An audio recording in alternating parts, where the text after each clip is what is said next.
Hablando sobre la prevención de los delitos electorales.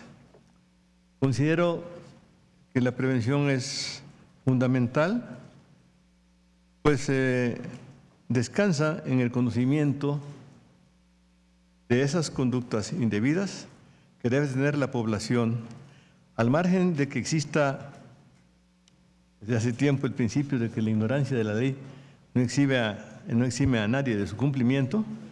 La realidad nos impone la respuesta de que sí hay ignorancia de la ley, no solamente en las comunidades alejadas o marginadas étnica, cultural o económicamente, inclusive en grandes ciudades hay ignorancia de las normas que nos regulan la conducta. Obviamente, esa situación se subraya en las comunidades más vulnerables. La prevención no solamente debe contemplar la no comisión de los delitos, sino la no repetición de los delitos en cualquier materia. Yo me permití hacer una leída pronta del nuevo sistema, del nuevo código, nacional de procedimientos penales, y encontré en los beneficios que por fortuna están haciéndose en beneficio de los derechos humanos y de las personas para que no llenen las cárceles, un beneficio entre los mecanismos de conclusión anticipada de los procesos que me llama la atención: la suspensión condicional del proceso, que requiere como requisito que las penas con las que se sancionan las conductas de los infractores en su término medio aritmético no pasen de los 5 años.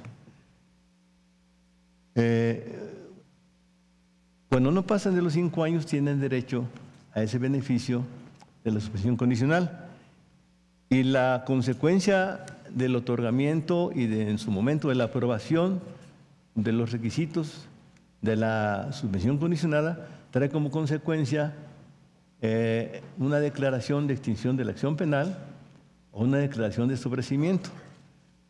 Desde siempre estas resoluciones se han considerado, han equivalido a sentencias absolutorias. Y eso lo relaciono con los delitos, con la situación actual que se contemplan en la primera ley especial de la materia, que es la ley vigente, la ley general en materia de los delitos electorales. De las 14 hipótesis, no 14, de los 14 artículos que se contemplan en la ley general en materia de delitos electorales, 5 de esos artículos prevén conductas que tienen como sanción que exceden el término medio aritmético de 5 años, o sea, no sería para ellos el beneficio de la suspensión condicional del proceso. Y de los otros 9 artículos no exceden de ese término medio aritmético. Entonces, sí podrían, en principio, y sí tienen derecho al beneficio de conclusión anticipada del proceso. Lo que se preocupa, sin ánimo de ser crítico malsano, los 9 artículos que prevén muchas hipótesis delictivas contienen las conductas que regularmente se observan en los procesos electorales: la votación con una credencial, la coacción en las casillas, el acarreo, etcétera. Muchas conductas que normalmente prevalecen sobre las otras en cuanto a la violación de un adecuado proceso electoral. Eso a mí me trae, en cuanto a la prevención de la repetición de los delitos electorales, una inquietud en el sentido de que si en esos 9 artículos está la mayoría de las hipótesis de las acciones ilícitas, al cumplirse con las condiciones que se exigen, el juez de control debe dictar una resolución de sobreseimiento o de extinción de la acción penal. Insisto, esas equivalen a una libertad condicional y se equivalen a una sentencia ejecutoriada de libertad absolutoria, de resolución de sentencia absolutoria. Y consecuentemente a esa sentencia absolutoria que implican ellos, no dejan o no deben dejar jurídicamente ningún antecedente penal en el expediente de la persona, del sujeto activo del delito. Eso para mí implica una imposibilidad en principio de que para próximas elecciones no se pueda aplicar la figura de la reincidencia, porque no quedó y justamente antecedente de la conducta ilícita. La idea no es que tenga antecedentes penales, la idea es que disfruten de los beneficios, pero sí que quede constancia de que violentaron la norma, en este caso la norma electoral, y para cuando la vuelvan a cometer, sí se pueda aplicar una pena más severa, no grave, pero una más severa, para que sea realmente una actitud, una conducta de la autoridad que permita inhibir tanto la comisión como la repetición de los actos ilícitos electorales en este caso.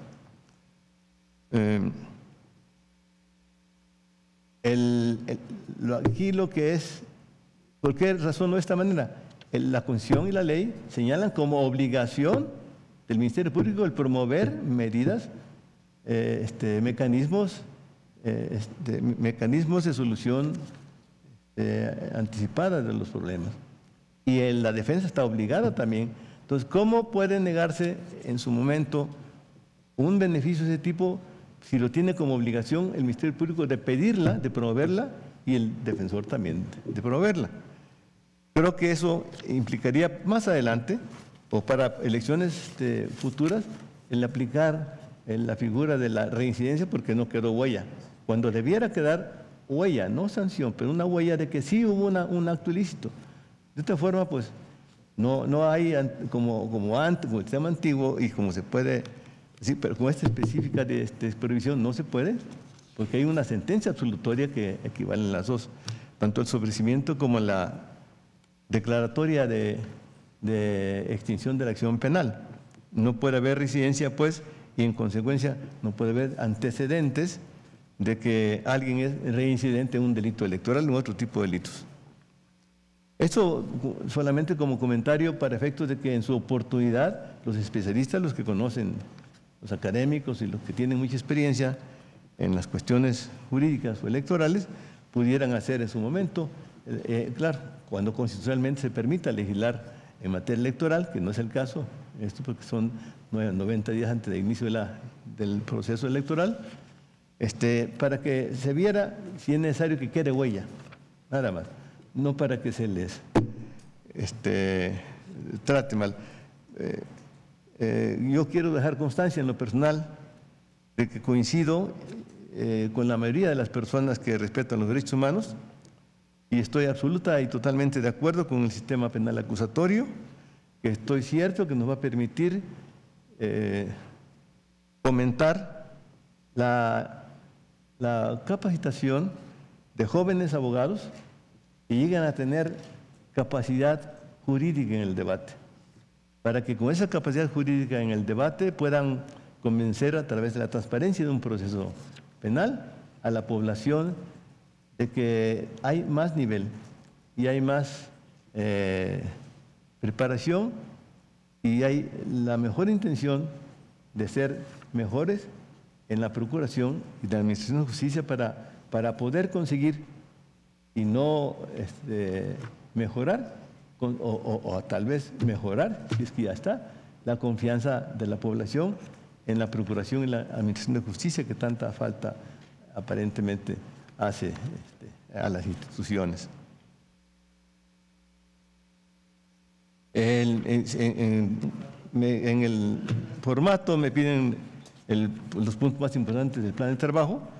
Creo que sería cuestión de, en primer término, lo de siempre, revisar el rezago que existe en relación al sistema anterior, desahogarlo para que los agentes del Ministerio Público que se dedican a eso se puedan dedicar y capacitar para atender ya las carpetas de investigación que corresponden al sistema que ya está en consolidación, en etapa de consolidación, en consolidación de este sistema. En cuanto a qué hace a la idoneidad para el cargo, me permito con todo respeto manifestarles que he trabajado de manera institucional en gobiernos emanados de diferentes partidos y he sido juez penal en Acapulco, he sido 2 veces subsecretario de gobierno, subsecretario de Asuntos Jurídicos, procurador de Justicia de mi estado, secretario de Acuerdos de Pleno del Consejo Tutelar para Menores del DF, consejero de la Sala Superior del Consejo de Menores, que es otro sistema, delegado de la Procuraduría de Justicia en Benito Juárez, en Álvaro Obregón, Iztapalapa, Tláhuac, fui el primer fiscal electoral del Distrito Federal, fui fiscal para asuntos fiscales, fui fiscal para asuntos especiales, fui director jurídico de la FEPADE, antes fui coordinador de asesores de la titular de la FEPADE y director jurídico de la FEPADE, y un tiempo también asesor de una consejera electoral, independientemente de otros cargos en diversos gobiernos emanados de distintos partidos, PRI, PAN, PRD. Y soy un servidor público y soy un apasionado de la justicia y considero que la aplicación de la justicia es el único camino para lograr que se concrete y que pueda prevalecer la confianza en la ley. Yo no tengo más ambición que la de tener la satisfacción de seguir participando todavía en la construcción de un México en que la ley aplicada con sentido humano pero con firmeza de verdad sea el instrumento para conseguir la paz y la justicia que tanto reclaman nuestros conciudadanos, a quienes debemos servir con diligencia y con honestidad. Muchas gracias. Muchas gracias por su presentación. Iniciaremos ahora las preguntas. Le cedo la palabra al senador Luis Humberto Fernández. Buenos días, don Nelson. Tomamos nota de sus propuestas, su exposición ha sido muy clara, yo no tendría preguntas y nada más le agradecemos su participación y su confianza en el proceso. Muy amable. Gracias. Yo, a nombre del Grupo Parlamentario de Acción Nacional, solamente le preguntaría cuáles son los 3 problemas que usted está viendo como más graves si usted fuera designado como fiscal para atender en la FEPADE actualmente, y tomando en consideración que el lapso de este nombramiento concluye a finales del 2018 y que es un lapso breve, ¿cuáles son las acciones que desarrollaría para solucionar esta problemática? Gracias por sus respuestas. Le doy la palabra a la senadora Ivonne Álvarez. Gracias, presidenta. Pues bienvenido. Yo le quisiera preguntar de manera muy concreta, usted hablaba de la prevención sobre los delitos electorales. El proceso electoral ya inició y yo quisiera saber, si usted fuera nombrado fiscal de la FEPADE, ¿cuáles serían sus primeras medidas y acciones para identificar, para sancionar y para prevenir estos delitos electorales en el proceso electoral que estamos viviendo y que estamos por vivir el próximo año también? ¿Cómo no? Le damos la palabra al Comité Ciudadano. Gracias, senadora presidenta. Licenciado Bello, atendiendo al tema eje sobre el que versó su comparecencia, este Comité Ciudadano de Acompañamiento le pregunta si esta figura de la suspensión condicional de la que tanto nos ha hablado es un derecho del imputado o es una potestad del fiscal su actualización, si esta suspensión representa un derecho del imputado o si, por otro lado, es potestad del fiscal su realización, su implementación. Muchas gracias por su respuesta. Gracias. Muchas gracias. Tiene usted 10 minutos para formular sus respuestas. ¿Cómo no? Gracias. Bueno, aquí hacer la pregunta, apunte 3 nada más. Los tres problemas.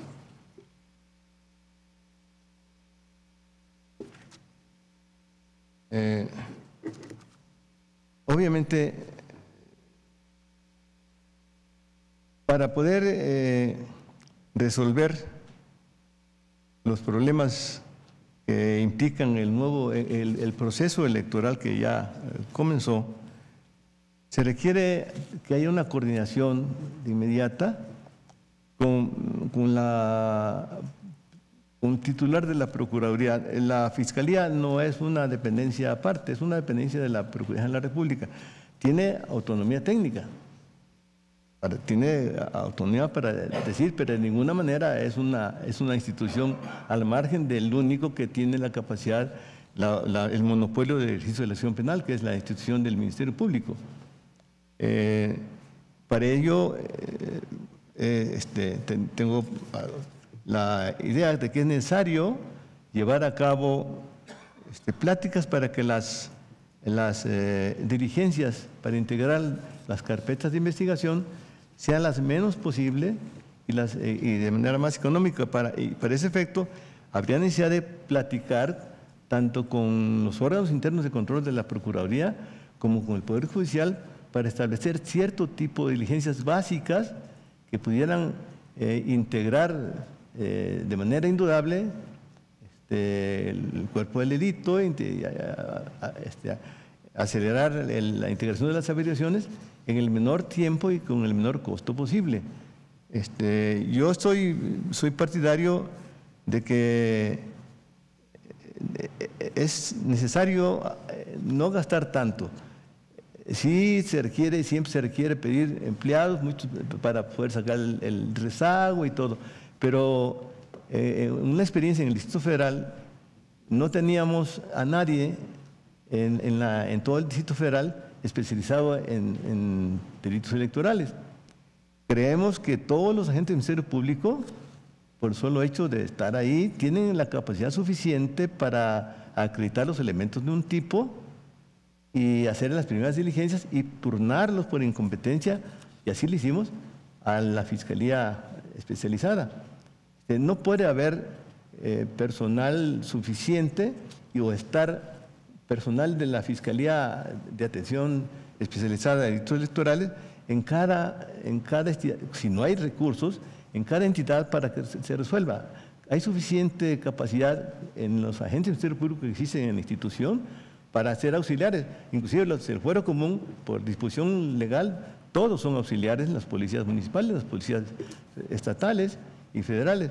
Y los jueces, y también en su competencia, y los agentes del Ministerio Público están obligados, por ley, a auxiliar al Ministerio Público. Cuando hay gente que no quiere trabajar en las agencias del Ministerio Público, dice, no es mío, y no reciben siquiera la denuncia y la batean, se dice, a otra agencia. No. La idea es que cualquier agencia del Ministerio Público en cualquier parte del Estado, de los estados, reciba las denuncias y se vean obligados, como los obliga la ley, a realizar las primeras diligencias. Si no hay que realizarlas, turnarlas por incompetencia a quien corresponda. No se puede tener otra institución paralela a la PGR en el área de delitos electorales. Ahora, las elecciones van a ser concurrentes. Esta vez va a haber mucho trabajo, seguramente.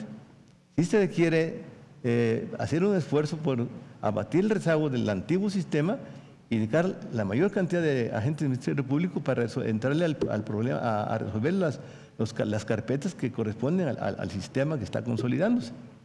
Y es necesario, pues, también con las pláticas y con las coordinaciones, establecer mecanismos para colaborar en los estados y no estar gastando. Si no hay dinero, no gastar. Si hay dinero, pues, magnífico, que haya 2, 3 agentes del Ministerio Público en cada distrito electoral, pero cuando pasen estas elecciones, ¿qué va a pasar con ese personal?